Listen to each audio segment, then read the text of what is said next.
Hi అండి. అందరికీ నమస్కారం. ఈ వీడియోలో నేను మీకు చేదంటూ లేకుండా గుత్తి కాకరకాయని ఏ విధంగా ప్రిపేర్ చేసుకోవాలో ఈ వీడియోలో అయితే చేసి చూపిస్తానండి. ఈ గుత్తి కాకరకాయ ఫ్రై అయితే పిల్లల నుంచి పెద్దల దాకా చాలా ఇష్టంగా తింటారు. టేస్ట్ కూడా చాలా బాగుంటుందండి. మీరు కూడా ఒక్కసారి అయితే ఈ ప్రాసెస్లో ట్రై చేసి చూడండి. దీనికోసం నేను ఇక్కడ ఒక పావు కిలో కాకరకాయలను అయితే తీసుకున్నానండి. ఇక్కడ కాకరకాయలు చూసారా, ఈ సైజు కాకరకాయలు అయితే బాగుంటాయండి. మీకు మరీ పెద్ద సైజు కాకుండా మరీ చిన్న సైజు కాకుండా ఇలా ఉంటే బాగుంటాయండి. ఈ కాకరకాయలను అయితే శుభ్రంగా క్లీన్ చేసుకుని ఇలా అటు ఇటు కూడా ఇలా కట్ చేసుకోవాలండి. ఇదిగో చూసారా, ఈ విధంగా రెండు వైపులా బొడ్డులు కట్ చేసుకోవాలి. కాకరకాయలన్నిటికీ కూడా ఇలా కట్ చేయాలండి. ఇలా కట్ చేసిన తర్వాత వీటిని అయితే కుక్కర్కి వేద్దాం. కుక్కర్లో వేసుకోవాలి. ఒక గ్లాస్ వాటర్ వేసుకోండి కుక్కర్లో. ఇప్పుడు ఈ కాకరకాయలను అయితే ఇందులో వేసుకోవాలి.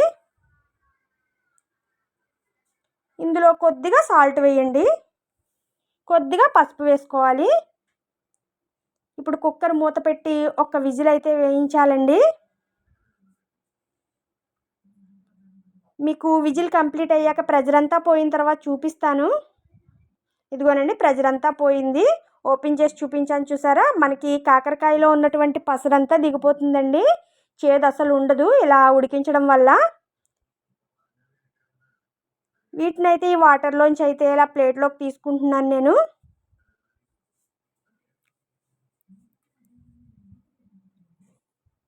ఇదిగో చూసారా, ఈ వాటర్లో పసరంతా దిగిపోతుందండి. ఈ కాకరకాయలు చల్లారే లోపు అయితే ఇక్కడ మనం మసాలా ప్రిపేర్ చేసుకుందామండి.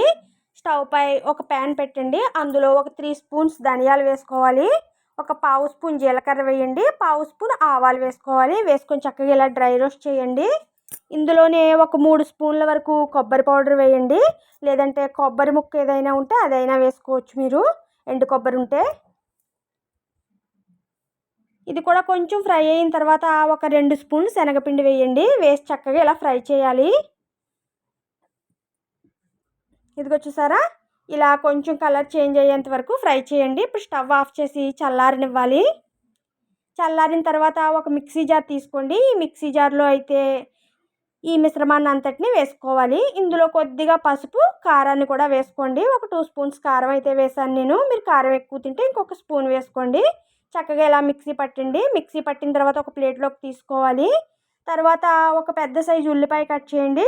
ఒక 2 టమాటాలు, ఒక ఇంచు అల్లం ముక్క తీసుకోండి. అలాగే పచ్చిమిర్చిని కూడా తీసుకోండి. వీటిని అయితే ఇలా మిక్సీ జార్కి వేసుకోవాలి. పచ్చిమిర్చి, అల్లం, ఉల్లిపాయలు, అలాగే ఒక 4-5 వెల్లుల్లి రెమ్మలు వేసుకోండి. టమాటా ముక్కలు కట్ చేసి పెట్టుకున్నాం కదా, వీటిని కూడా వేసి చక్కగా ఇలా మిక్సీ పట్టండి. ఇప్పుడు స్టవ్ పై ఒక ప్యాన్ పెట్టి ఇందులో ఒక 4 స్పూన్ల వరకు ఆయిల్ వేసుకోండి. ఒక పావు స్పూన్ జీలకర్ర, కొద్దిగా ఇంగువ వేసి ఒక్కసారి ఇలా ఫ్రై చేయండి.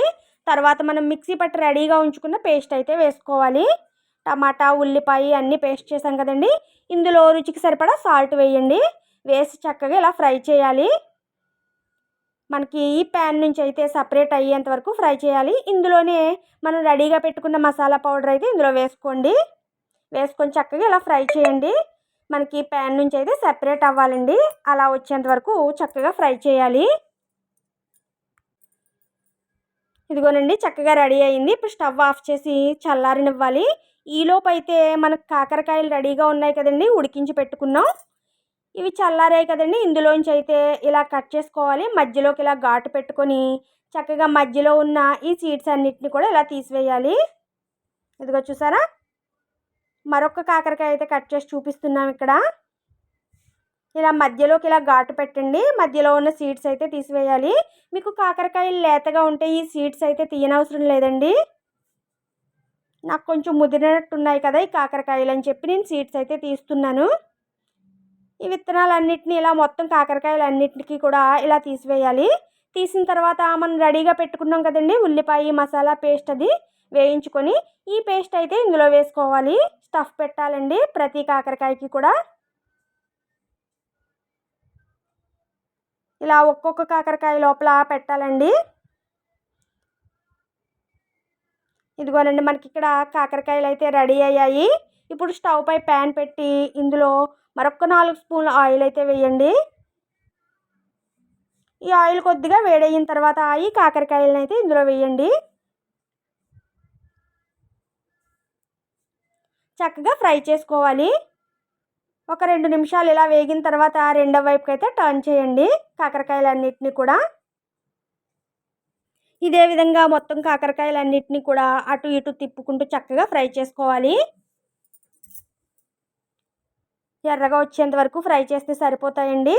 ఇవిగో చూసారా కాకరకాయలు ఆల్మోస్ట్ ఫ్రై అయిపోయాయి. ఇలా ఫ్రై అయితే సరిపోతాయండి. ఇప్పుడు స్టవ్ ఆఫ్ చేసి సర్వ్ చేసుకోవడమేనండి. కాకరకాయ ఫ్రై అయితే మనకి రెడీ అయిపోయింది. వేడి వేడిగా గుత్తి కాకరకాయ కర్రీ అయితే రెడీ అయిందండి. చూసారా ఎంత బాగుందో ఈ కర్రీ అయితే. ఇక సర్వ్ చేసుకోవడమే. చూస్తుంటేనే తినాలనిపిస్తుంది కదండి. టేస్ట్ కూడా అంత బాగుంటుంది. మీరు కూడా ఒక్కసారి ఈ ప్రాసెస్లో అయితే ట్రై చేసి చూడండి. ఓకేనండి, ఈ వీడియోని నేను ఇంతటితో క్లోజ్ చేస్తున్నాను. ఈ రెసిపీ కనుక మీకు నచ్చినట్లయితే లైక్ చేసి, షేర్ చేసి, సబ్స్క్రైబ్ చేయండి. కొత్త వాళ్ళు ఎవరైనా ఫస్ట్ టైం మన ఛానల్ చూస్తే 2-3 వీడియోలు చూడండి. మీకు నచ్చినట్లయితే సబ్స్క్రైబ్ చేయండి. ఓకేనండి.